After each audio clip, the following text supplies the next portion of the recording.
I'm Adam and this is Reel Rivalries, the show where we pit two movies head to head and let you decide the winner.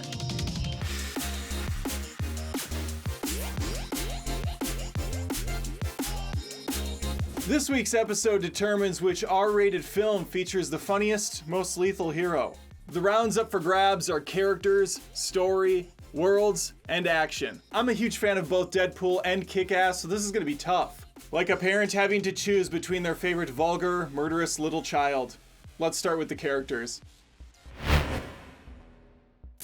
There are some actors out there who seem like they were born just to play one specific role. That was definitely the case for Ryan Reynolds. His turn as the merc with the mouth was a seamless transition. The cocky, fourth wall breaking smartass who never shuts up was done justice on the big screen.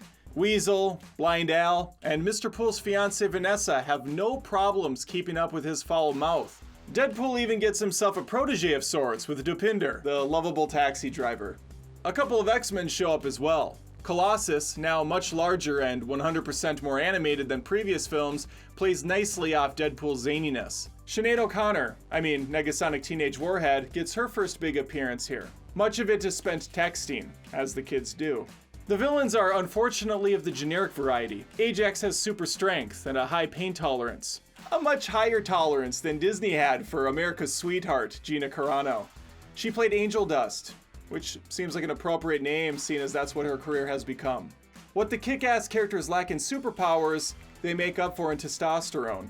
Aaron Taylor Johnson, much like Ajax, has a high tolerance for pain, thanks to being hit by a car immediately after getting beaten within an inch of his life. So if you're looking for an easy way to get some super abilities, kids, just walk on out in front of oncoming No. You know what? I'm not gonna recommend that. Not again. Not after last time. Nicolas Cage and Chloe Grace Moretz are a dynamic duo here, providing plenty of great action moments and some solid parenting tips. Fun fact coming at you, both versions of Quicksilver are in this movie. Evan Peters has a small role as Dave's friend Todd. There's a whole motley crew of teenagers, with McLovin playing the part of Red Mist, the spoiled rich kid who just wants to make his terrible father proud. That father is Frank D'Amico, played by Mark Strong. Both movies have a great lineup of characters, but at the end of the day, it comes down to Deadpool and Hit Girl, and I refuse to pick one over the other. Believe it or not, Deadpool is at its core a love story.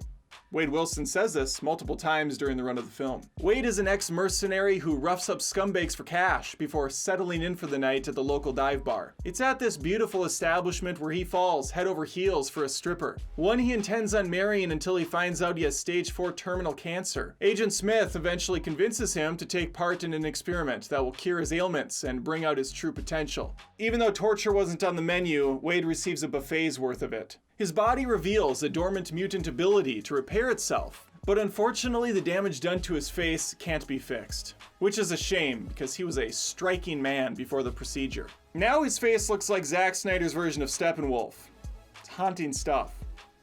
Chilling to the core. Ajax, the man responsible for this mess, gave Wade the impression this could be reversed. This puts Wade on the path for revenge in the hopes he can get cured. By the end of the picture, he learns that his face will forever look like the reviews of the Green Lantern film. Thankfully, as a stripper, Vanessa's seen some so an ugly mug on a dude, that's a walk in the park. That's a Tuesday for her.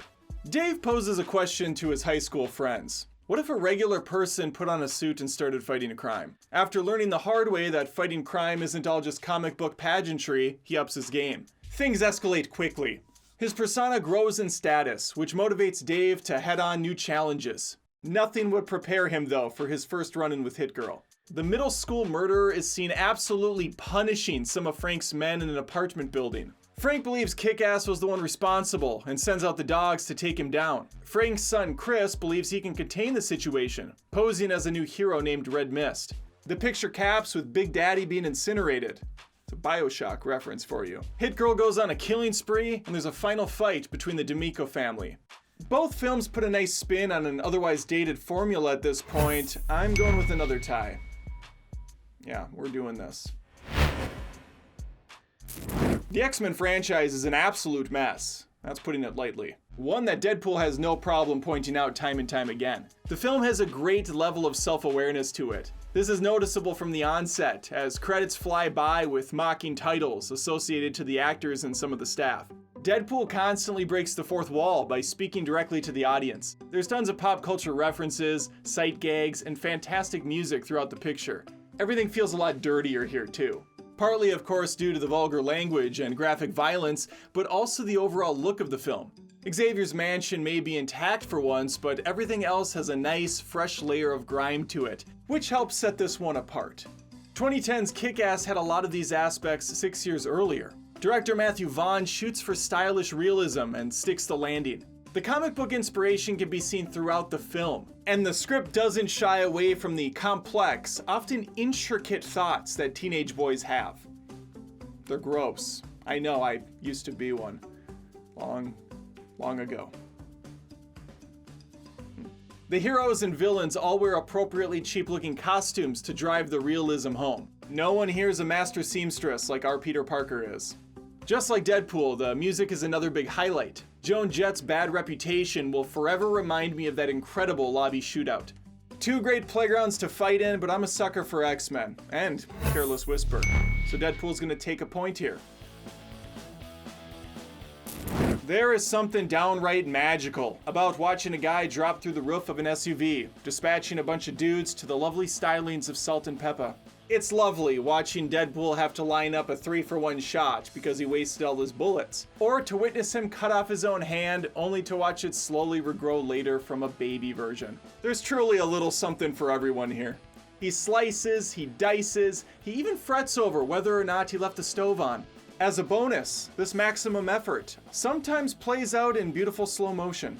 Not to be outkilled here, Kick-Ass provides plenty of, well, kick-ass moments, many of which come from Hit Girl as she shoots, stabs, maims, and rolls right into our hearts. The Kingsman director doesn't shy away from the over-the-top murder fest either. No. He lets us take it all in. We know it's going to be a messy affair right away when a superhero flying attempt goes south real fast. Kick-Ass kind of fights the same way Homer Simpson boxes. Poorly. But man, the guy can take a hit. Which is good because he takes many of them. The movie contains jetpacks, rocket launchers, butterfly knives, and an 11-year-old assassin who makes the three ninjas look like the three A tie is the only fair thing to do with this round. Now I'm going to say something Deadpool never has. Let's wrap this up.